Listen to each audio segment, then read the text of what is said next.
Hey everyone, happy Monday. I am actually back in the land of the living. I've been so sick lately, so you'll probably hear a little bit of congestion, but I feel like a new person. So for anybody out there that has experienced the flu or a virus, and that's what they told me that I had, gosh, I feel for you because I was right in the middle of it last week and it was miserable. But like I said, I feel like I'm back in the land of the living. Praise the Lord. One thing that I took away from that is, hi Andrea, gosh, I miss you. Hey Patty. One thing I took away from it, I took a lot of things away from being sick, but I realized how much I take my health for granted. I don't know if anybody else is out there that just assumes that they're going to feel great and have energy and be positive and blah, blah, blah, blah. And that's that's how I am 99.9% of the time. But the flu knocked me off of my feet.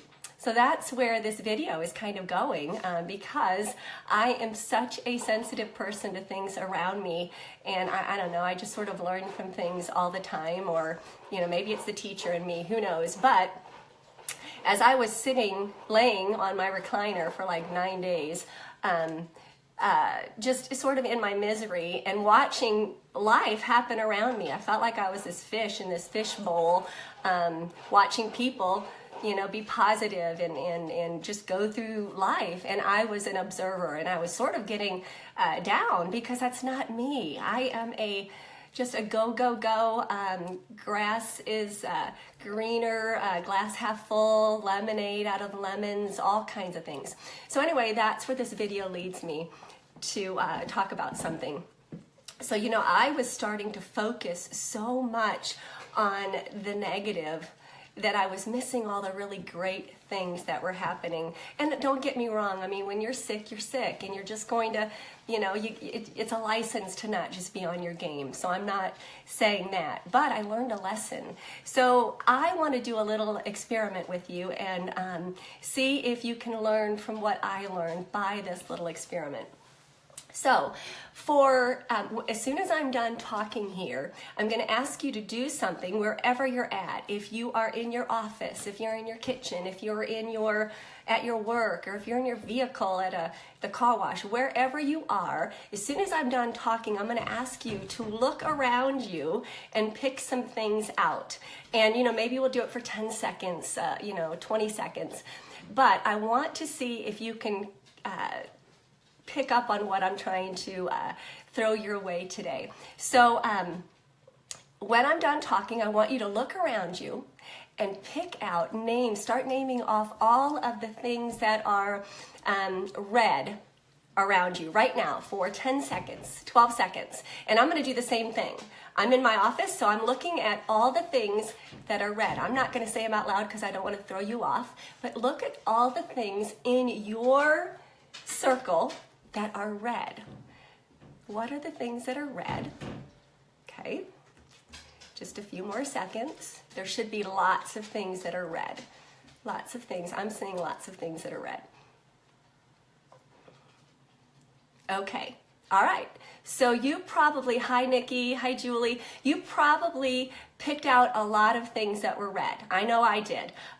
Dog bowl, books, my kids' ceramics, another ornament. Christmas ornaments are still up in my house, yes. Anyway, I picked out a lot of things. I could really literally name off about 50 things right now that are red. Now, without taking your eyes off of this screen, and not looking around, how many things around you are yellow?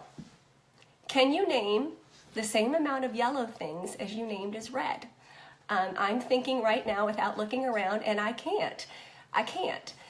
So there's a lesson in this.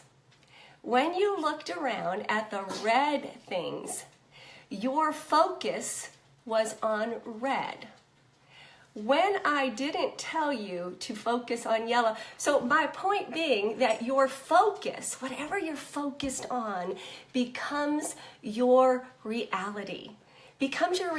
So sometimes we can get so laser focused on one thing that we miss the beauty that's happening all around us. me laying on the couch on my little sick bed, I was missing out on the beauty again. I was sick. I give myself license for being that way. But so many times in my world, I miss the beautiful things that are happening around me because I'm focusing on the one thing, and that's my reality. So I want to give you some examples and see if you can relate to them. If you know me well, I don't like winter. I don't like winter. I am a toes in the sand. The less clothes you have on, the better, in a good way. I love outdoors. 99 degrees is wonderful for me. I know it's sort of weird, but I love the summer. I love warm weather. So winter is not a fun season for me, and I struggle with that because we're supposed to be grateful for 365 days a year. We're living, we're breathing, but I struggle with not caring about about winter.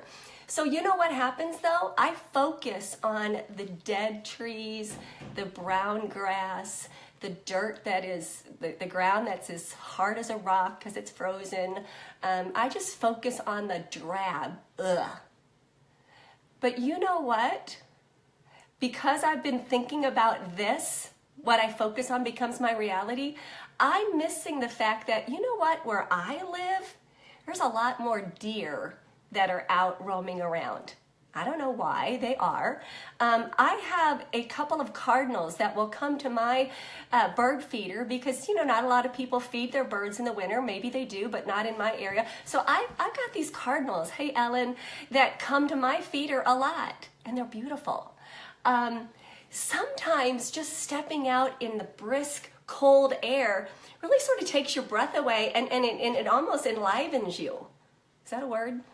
Anyway, so I've been so super sensitive about my reality. My focus is becoming my reality. If I don't stop, boo-hooing about winter, I'm missing all the great stuff. I was with a woman today that didn't even know it, but she gave a great example of this, and here's what it is. She said, 50 was really hard for me. Hi, Mark. She said, 50 was tough. When I turned 50, I was in my mind thinking of all the things I'd never do again. I'd never have babies anymore. I'd never have a baby shower. I'd never have a wedding shower again. Probably not. I'd never host the first Thanksgiving for the family. All these nevers. I'd never. And she said, but see, that was what, hey Julie, that was her reality. That her focus became her reality until she said, whoa. I'm going to start focusing on what comes next. And then she decided, you know what? Now I get to host baby showers for my daughter and daughter-in-laws. I get to watch my daughter and daughter-in-laws have babies. I get to do the first dance with my sons and at their wedding. I get to do all these first. Instead of all those last, I get to do those first. So her focus was changed, so her reality was different. There's a analogy of a red light and a green light. We often have red light thinking, and what it does is it disempowers us.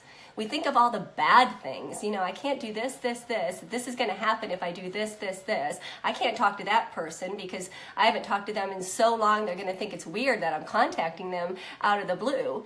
Instead of this green light thinking that says, you know what? I haven't talked to her in a long time, and she hasn't talked to me in a long time. Somebody's got to make the first move. I think I'm going to call her. That is green light thinking. Red light versus green light. Red light storytelling in your head and green light storytelling in your head. And I'll tell you guys, if you start to think about it, you will be so sensitive to your focus becoming your reality from here on out. It's just going to be crazy how it's going to change your life. So here's the other thing I was just thinking of. my son is down in, one of my sons is in Auburn, and he's actually sick. He's got the chills and the fever and everything, and I'm not near him. And it just drives me crazy that I'm 9 hours away from my kid, and I can't necessarily help him. I'm happy that I could get on a plane tomorrow if I wanted to and go fly to take care of him, but right now I'm not. And it just sort of made me sad of, you know, my kids are growing up, you know, my oldest two are 20, you know, they're right on the cusp of turning 21. This is a great life lesson and all those things that I can't do with them. Sort of like my friend talking about the things that her turning 50 was filled with last. Well, I started to reframe my thinking and hi Tammy, good to see you. Hope you're feeling better.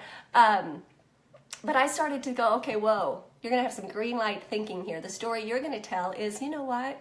This is so awesome that my kid is, you know, it's not awesome that he's struggling, but it's awesome that this is going to be a first for him. He has to get himself through this stupid flu and has to get prescriptions, has to do all this, and he better, otherwise his wife's going to kill me someday because she's going to be doing it for him. So I'm starting to reframe my thinking.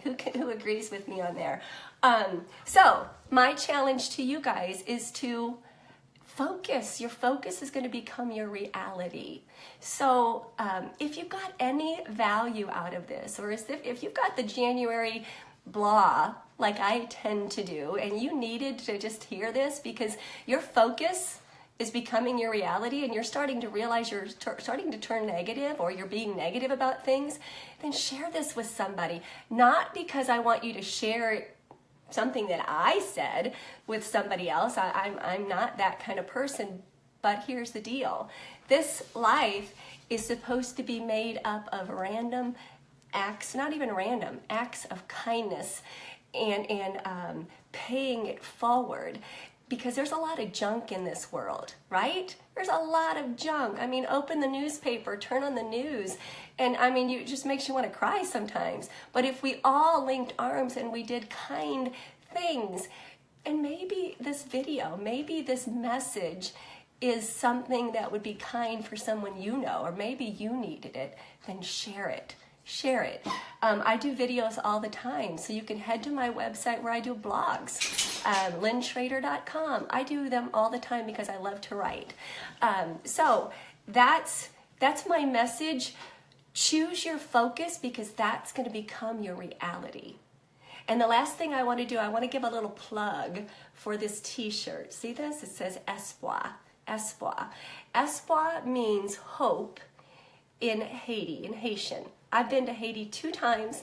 Can't wait to go back. I love the people of Haiti. They are so kind and beautiful. So I'm wearing this because my focus, my reality, my focus is becoming my reality. And I'm just thinking of words like joy and hope and significance and purpose and destined for greatness, where it says, oops, I'm on this wrong side of my chalkboard back there. So anyway, I'm choosing ESPWA, hope in Haiti. So guys, I hope you got something out of this video. If you did, at least say thumbs up or something so I don't feel like I'm talking to my little camera. It's hard for me to go on live, but I know that I learn from people all the time. I am a voracious learner of whatever you want to teach me, I've got ears to listen, so I'm passing it forward.